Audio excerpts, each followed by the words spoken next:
So in a previous video, I showed you how to do some very basic movement. However, there's a different way that I would set up movement, player movement, once you're a little bit more advanced. And the reason is it just solves so many more problems. I'm not going to get into all the problems that it solves, but I'll show you one or two of them and I'll explain my thinking.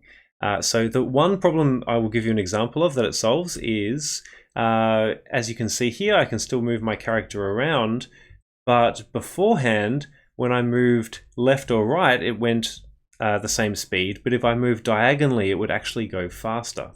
And you see this in a lot of old games, and sometimes people will run diagonally in speed running in old games and things like that to go faster. And the reason is basically if you imagine that you have the player character here, I'll just make that a little bit thicker, and I apologize for my terrible drawing with the mouse. So you have this amazing player character here, very happy, or perhaps evil. And if I press the right button, I go this way by, let's say, 1 unit. I'm not going to discuss what that is. It could be 20 pixels, it could be 5 pixels, or whatever. It's going 1 unit that direction. If I press the down arrow, it's going to go this way 1 unit, which is all very fine so far. However, if I press both of those at once, it's going to go both 1 unit that way and 1 unit that way, and it's going to end up at this point here. And if you remember from Pythagorean theorem for mathematics, this is actually longer than 1. So I will say it is greater than 1. And that is a problem. It means that when I'm moving diagonally, it's not realistic. We actually want to sort of cut this off, and we want to only go down to a position that's 1 along. And as you can see, it might not be that obvious, but in this particular movement here, that is solved. Everything is the same distance. Now, the way that we're setting it up also solves a whole heap of other problems like move and slide. You can use functions like move and slide once you set your player up as a kinematic body 2D, and all of those sorts of things. And you can apply sort of, acceleration and deceleration and all these sorts of things. But I don't have time to get into all that. I'm just going to show you what it is that we have done differently. And the main thing that we've done differently is we're thinking of movement now as what we call vectors. So this here is what we call a vector. This is a really bad idea to try and write this with a mouse, but this is a vector. And basically all a vector is it's a direction and a length, but we write it in Godot as basically an X and a Y pair like this. And basically the X situation here is what the change is in X, and here that's 1, but it could be 10 pixels, or it could be 100 pixels, or whatever. The change is 1, so I'm going to put a 1 here, and then this here is how much it's changed in the Y dimension, and it's actually changed nothing in the Y direction. So the vector for going right here will be 1 and 0. Let's look at this vector over here. So this again will be an X and a Y number. So going down will be how far has it gone left or right, the X value, well that's 0.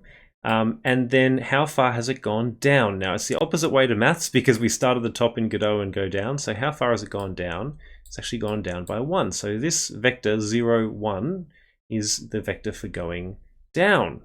Okay, now what about this diagonal one over here? Well, the old one, the bad version of it, it would have been 1 to the right and 1 down, but that's actually not what we want. What we want is we want to do a bit of maths, and we want to get to the point where it actually ends up at roughly 0.7, 0.7, and we'll talk about that in a minute, because that's going to be a diagonal distance of 1. It's not exactly 0.7, but hopefully that makes sense.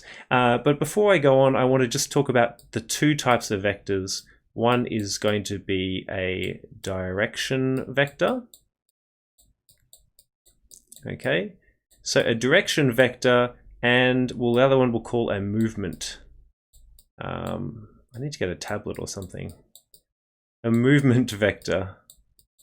Yeah, okay, movement vector.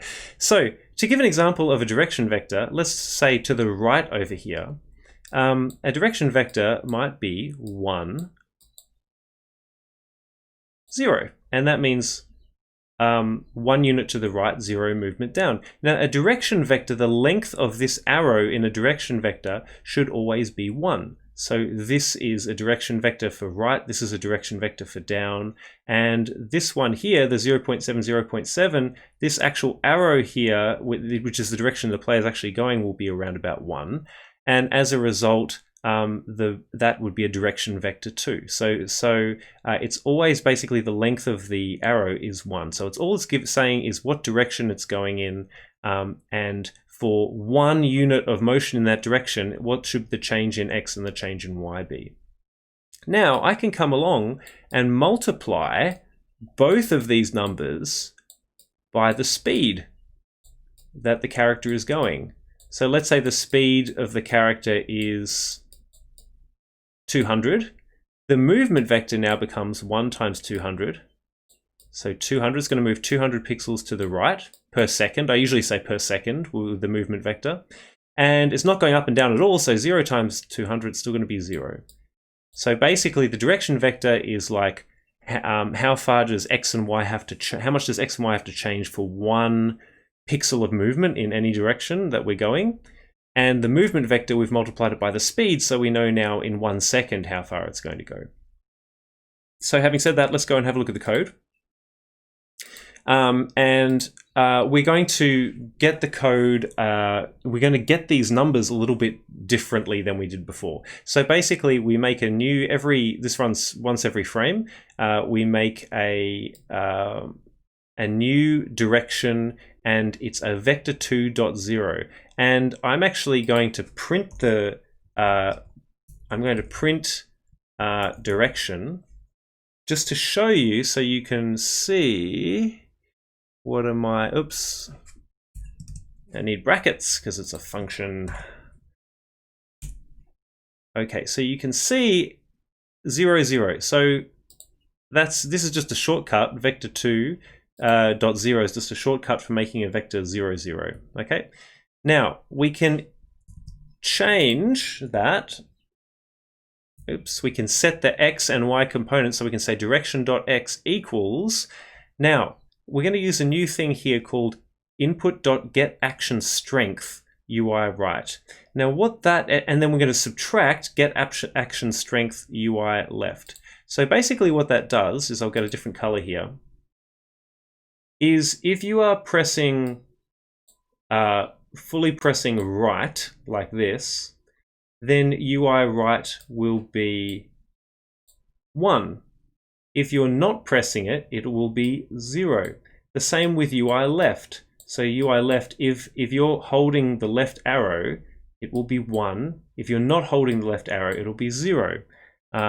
So if we go back down here, imagine that we're holding the right arrow, then the strength of right will be 1, minus the strength of UI left, that'll be 0, so the direction will be 1, which is what we want. Imagine now we're holding both the right and the left arrow. It will be 1 for UI right, minus 1 for UI left, and it'll end up at 0. If that doesn't make sense, don't worry, you can just do the code. It's not the most important part. But we do the same thing with y. And so we're going to end up with this direction vector, like we showed over here. This direction vector, let's say we're just holding right, we'll end up with a vector like this, 1, 0. But that's going to be very, very slow across the screen. If we're just moving, 1 pixel per second to the right. So we want to multiply that by the speed. And as you can see in here, we've done that down the bottom here. We've made a new vector called movement, and we've set it equals direction, which will look like this, times the speed. And Godot will just take the speed and multiply it by both the x and the y here.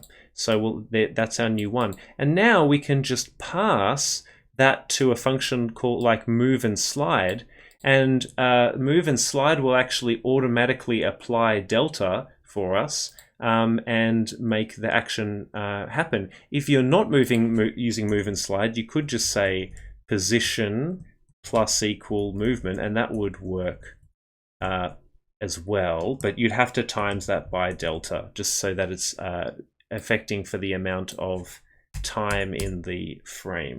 Okay, etc, etc, etc. Also, if you're using move and collide, just an aside, you will need to add delta as well, but I don't want to get into all of that at the moment. Now, one point in the middle that we've missed here is that we set direction to direction.normalized. So we get the normalized version of direction and we change direction to that normalized version of direction. What is the normalized version of direction? Well, if you go back here, basically what that does is it will take a vector like this, 1, 1, and if it's longer than 1, it will make sure that the arrow or the actual direction here is only equal to 1, and it will adjust the change in x and the change in y numbers for us. So we don't have to do the maths. We don't have to, do some sort of Pythagoras equation there. We can just use normalized. It'll just chop it off to 1. So make sure you do that before you times it by speed, because if you times it by speed first, the normalization will make it back to 1 again, so that would be a bit pointless. So I will post all of this code on the website. I really hope that that helps in some way. If you want more information about how to set this up for a controller, go into the polishing section and it will go over some of those things.